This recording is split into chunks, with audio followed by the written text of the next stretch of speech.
Matur, ya Rasulullah, ini orang yang kau pasrai jadi imam itu sering main kulhu.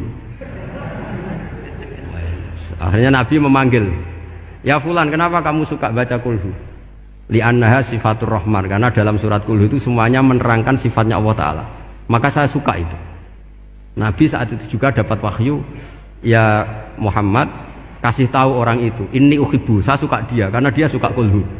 Wah, itu aja hafalkan itu. Jadi itu riwayat yang lebih menggembirakan itu. Jadi tidak usah tabarak, cukup apa? Dan itu lebih mutawatir. Makanya dalam legenda dunia kiai itu kan ini ada cucunya Sayyidina Ali. Itu siapa yang bisa khatam Quran sekian menit, yang menang Sayyidina Ali ya, karena baca kulhu sampai 3 kali, yang dianggap takdilul Quran, sudah sama dengan baca Quran. Jadi ini ijazah terakhir, ini jadi porsinya tambah turun. Saya itu suka, saya itu punya banyak penggemar lah di Jogja, di Jakarta. Memang agama ini harus mudah. Saya itu kalau baca kulhu itu sampai nangis. Nangis saya bukan karena faham atau haru, itu enggak. Sebaik itu Allah, masa gara-gara hafal kulhu, main kulhu dicintainya? Ya karena memang Allah itu benar-benar zat yang baik. Makanya saya punya teman itu kurang ajarnya, masya Allah. Kalau tes ditanya rukun Islam berapa, nawakidul wudhu berapa, muftitatus sholat berapa, semuanya dijawab la ilaha illallah. Terakhir ditulis kafir Pak, sama anak nyalano iki. Nyalano la ilaha illallah kafir apa enggak? Gurunya bingung kan akhir. Di ek iku la ilaha illallah kok di ek. Akhirnya bocah diceluk, "Cung maksud piye? Mun sampean wani nge-ek Pak, kafir Pak." Akhirnya sugahno ribet-ribet. Pertanyaan apa tuh? Ma mubtilatus sholat la ilaha illallah. Nah gitu wudu ya. Tapi jangan tiru loh. Lah gurune kok pengen gak wani, kafir. Siapa yang berani nge-ek la ilaha illallah? Ya ana meneh sing mbuweling. Sanging belinge ku disurati wong tuane. Kalau nu mondok sarang era kuno, dadi ijek lugu wong. Surati wong tuane, kowe gak susah, wong tuamu disurati. Tenang ya Gus, bapakku buta huruf. Jadi Gus disurati, gak ngefek wong bapaknya buta huruf. Nah, di Islam, saya ulang lagi, di Islam, dengan tanda kutip kesalahan-kesalahan kecil gini, ku zaman Nabi, sahabatnya Nabi, iku kabeh ku dadi berkah. Makanya nggak ada ilmu sebarokah kayak zaman Nabi. Wong goblok wae jadi berkah. Sampai Nabi ngendikan aksaru ahlil jannah al-bulu, akeh-akeh penduduk swarga iku wong goblok. Mergo wong goblok iku piye? Apa dimangkeli iku ya gaweane pangeran. Nabi itu pernah disomasi wong goblok.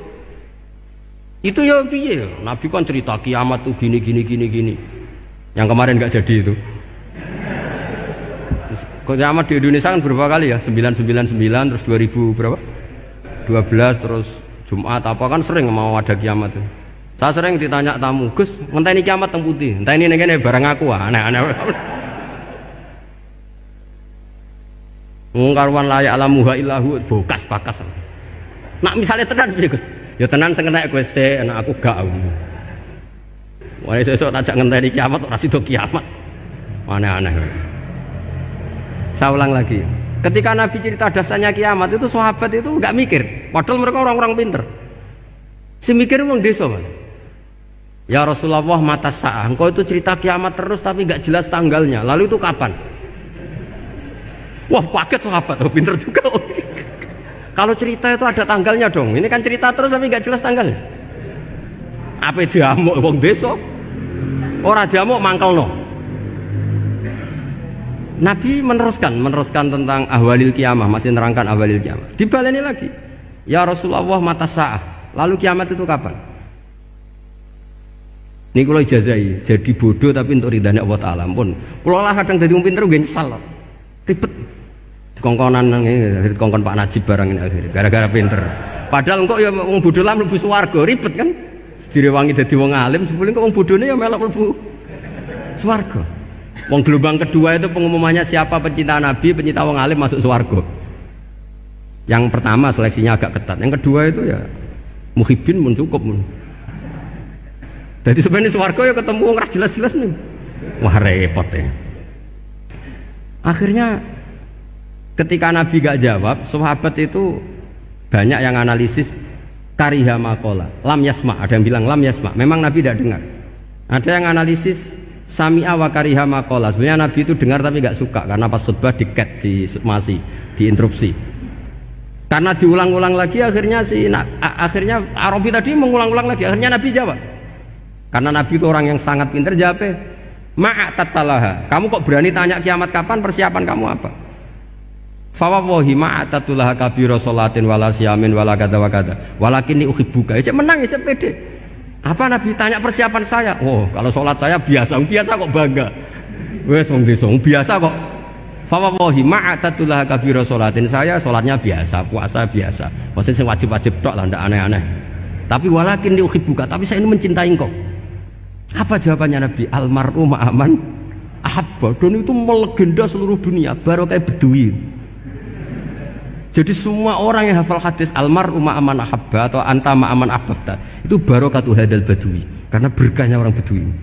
Dan hadis itu mutawatir karena dikatakan Nabi ketika khutbah, orangnya banyak yang hadir banyak. Barokahnya orang Bedui, gak disopan santun. Mukjizatnya Nabi seringnya gara-gara orang Bedui. Nabi khutbah, wis khutbah cerita akhirat, cerita kebaikan. Ya Rasulullah, khutbah mohon bakas akhirat kebaikan. Sekarang itu tidak ada hujan, halakatil amwal. Sekarang harta hilang semua. Hewan-hewan sudah mau mati semua karena apa? Kekeringan. Mohon jenengan rasa bakas niku, pun jaluk udan mawon. Nabi langsung Allahumma wah langsung udan tuwres.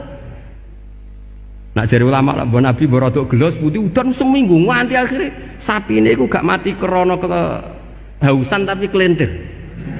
Parani nih Nabi, ini orang ngerasa salah paren. Ya Rasulullah, wong kula njuk donga udan ben ra mati, saiki mati tenggelam. Mun lereni itu santai weh. Dan saya minta doa hujan supaya hewan-hewan itu bisa minum dan seger. Dan ini malah dok kelentir. Akhirnya Nabi itu nuruti meneh. Allahumma hawalena wala alena Allahumma alal akam wa dzirab terus. Itu wong desa.